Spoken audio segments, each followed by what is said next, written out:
राष्ट्रीय मूल्यांकन और प्रत्यायन परिषद ग्रेडिंग में डिग्री कॉलेज चंबा को B++ ग्रेड मिला है। आकांक्षी जिला चंबा के किसी शिक्षण संस्थान को यह ग्रेड मिलना बड़ी उपलब्धि है, जिसके लिए नामी कॉलेज भी एड़ी चोटी का जोर लगाते हैं। शिक्षा संकाय, बुनियादी ढांचा, अध्यापन और शिक्षण व्यवस्था सहित अन्य तरह मूल्यांकन प्रक्रिया में खरा उतरने पर कॉलेज को यह उपलब्धि हासिल हुई है। यह ग्रेड 5 वर्ष के लिए मान्य होगा। इससे कॉलेज को अलग बजट मिलेगा। कॉलेज को B++ ग्रेड मिलने पर प्राचार्य डॉक्टर शिवदयाल ने प्रबंधन सहित विद्यार्थियों को बधाई दी है। उन्होंने कहा कि सबके सहयोग व प्रयास से यह संभव हो पाया है। जो शिक्षा मंत्रालय है भारत सरकार के द्वारा नए दिशा निर्देशों के अनुसार जितने भी शैक्षणिक संस्थान हैं उनके लिए आज की स्थिति में NAAC की एक्रीडेशन करवाना बहुत ज़रूरी है और इसी के आधार पर सबके लिए कंपलसरी है और इसी के आधार पर आगे जो भी बजट की उपलब्धता इसके आधार पर होने वाली है, सारी जो फैसिलिटीज़ हैं इसके आधार पर मिलने वाली हैं। तो इसी कड़ी में राजकीय महाविद्यालय चंबा का जो फर्स्ट साइकिल का जो NAAC की एक्रीडेशन थी वो B+ हमें इसका ग्रेड मिला था पहले, और उसका जो मूल्यांकन का जो सिस्टम था वो कुछ और तरह का था। लेकिन आज की स्थिति में जो मूल्यांकन का और इसको विस्तृत बना करके और कठिन किया गया है और इसके आधार पर कई चीज़ों को देखा जाता है। SSR जो है एक रिपोर्ट सबमिट करनी पड़ती है और उसका 70% जो है उस रिपोर्ट के आधार पर मूल्यांकन होता है और 30% जो है NAAC की पेयर टीम इंस्टीट्यूशन में विजिट करती है और उसके आधार पर मूल्यांकन जो होता है। पहले का जो प्रोसेस था NAAC एक्रीडेशन का वो सारे का सारा 100% जो विजिट के ऊपर ही निर्भर करता था। आज ये जो नए प्रोसेस में जो हमारे राजकीय महाविद्यालय का जो NAAC एक्रीडेशन का प्रोसेस था उसमें NAAC की पेयर टीम ने यहाँ पे विजिट किया, जिसमें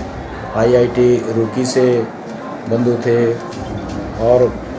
मेघालय यूनिवर्सिटी से थे, श्रीनगर से थे। तो ये 3 लोगों की विजिट यहाँ पे सुनिश्चित की गई थी और ये 18 और 19 अगस्त को हुई है। उन्होंने सारा मूल्यांकन जो है राजकीय महाविद्यालय चंबा का किया, जिसमें फैकल्टी रिसर्च की बात थी, इंफ्रास्ट्रक्चर की बात थी, बुनियादी ढांचा क्या क्या फैसिलिटीज़ कॉलेज मुहैया करा रहा है, शिक्षा का स्तर कैसा है, रिजल्ट कैसे हैं, टीचर स्टूडेंट रेशो कैसे हैं, फिर ये जो प्रबंधन है ये कैसा है, संगठन कैसे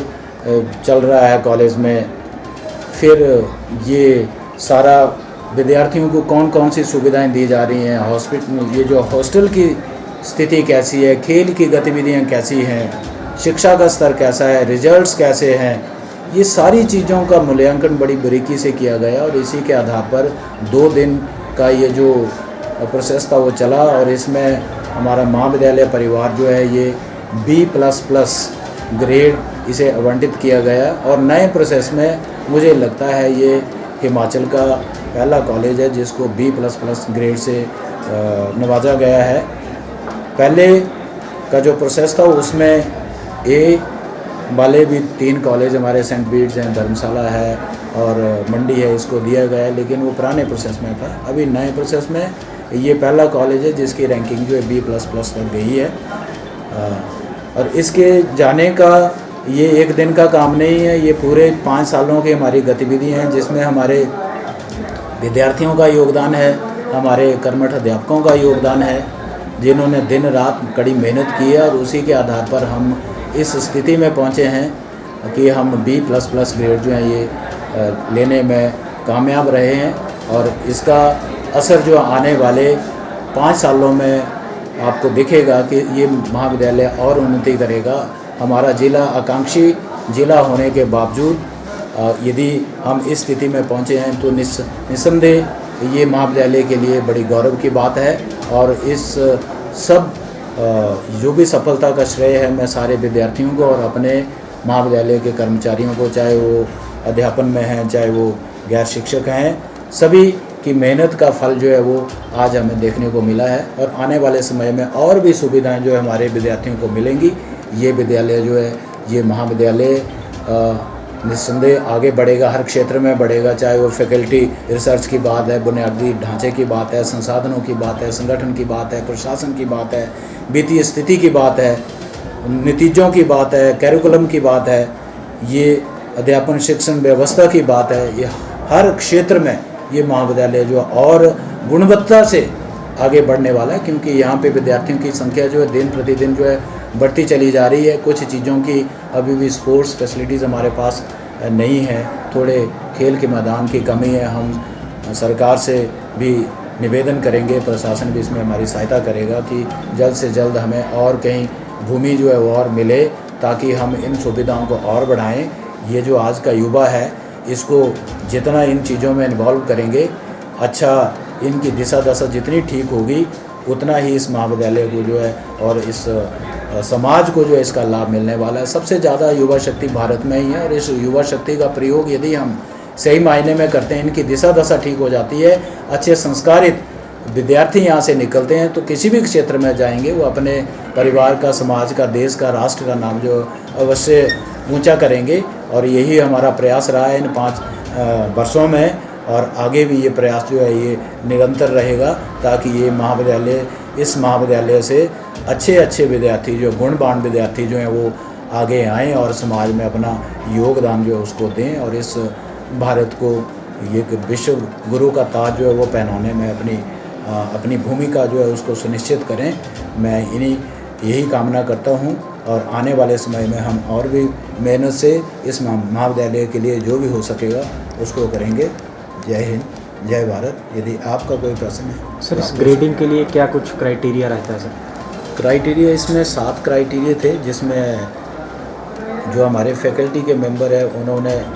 रिसर्च किया है, रिसर्च के क्षेत्र में वो गए हैं।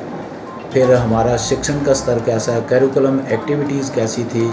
फिर बुनियादी ढांचा इंफ्रास्ट्रक्चर कैसा था, फैसिलिटीज़, जैसे हमने इन 5 वर्षों में ये जो कई फैसिलिटीज़ जो है यहाँ क्रिएट की हैं। सोलर प्लांट यहाँ पे लगाए हैं, हॉस्टल में सोलर प्लांट लगा हुआ है, महाविद्यालय में सोलर प्लांट जो है ये लग रहा है, ताकि बिजली के जो झंझट से बिल भी एक नहीं आएगा, महाविद्यालय की वित्तीय स्थिति भी ठीक होगी, और ऊपर से एनवायरनमेंट का जो है, ये जो ग्लोबल वार्मिंग का जो किस्सा है, जितना बिजली ज़्यादा चलेगी तो उसका इफ़ेक्ट तो पड़ रहे हैं, तो पर्यावरण संरक्षण के लिए भी हम उस कार्य को कर रहे हैं। फिर यहाँ पे बायोगैस प्लांट हमने लगाया है, रेन हार्वेस्टिंग का सिस्टम हमारे कॉलेज में लगा हुआ है, बोटेनिक गार्डन हमने डेवलप किया है, फिर ये मेडिसिनल प्लांट हमने यहाँ पे लगाए हैं। स्वच्छता की ओर हमारा विशेष ध्यान है, जो MOU कमेटी के साथ हमारा MOU है, ताकि कूड़ा करकट यहाँ ना दिखे, चाहे सूखा गीला कचरा है उसकी गाड़ी में हमने डस्टबिन का पूरा प्रयोग व्यवस्था की और यहाँ से कमेटी जो उसको ले जाती है। तो ये शिक्षा के स्तर, पढ़ाई तो है, ये शिक्षण का स्तर ऊपर उठाना है। ICT जो है ये इनकी फैसिलिटीज़ बढ़ानी है, वर्चुअल क्लासरूम्स हमारे सुदृढ़ हों। ये क्लस्टर कॉलेज होने के नाते आने वाले जो हमारे सराउंडिंग के जो कॉलेज हैं जहाँ पे स्टाफ की कमी है, ऐसे हमारे हिमाचल सरकार के दिशा निर्देश आए हैं, और उसके लिए हर कॉलेज में इन्होंने वर्चुअल क्लासरूम स्थापित किए हैं। यदि उन कॉलेजों में अध्यापकों की कमी है तो यहाँ से हम ऑनलाइन उनकी यहाँ से लेक्चर डिलीवर करेंगे, और वहाँ के बच्चे भी उसको शिक्षा ग्रहण करेंगे, ताकि किसी प्रकार की, चाहे वो भलई का कॉलेज है, चाहे तेलका का है, चाहे सलूनी का है, चाहे लिलकोठी का है, भरमौर का है, पांगी का है, सिमटा का है, अपना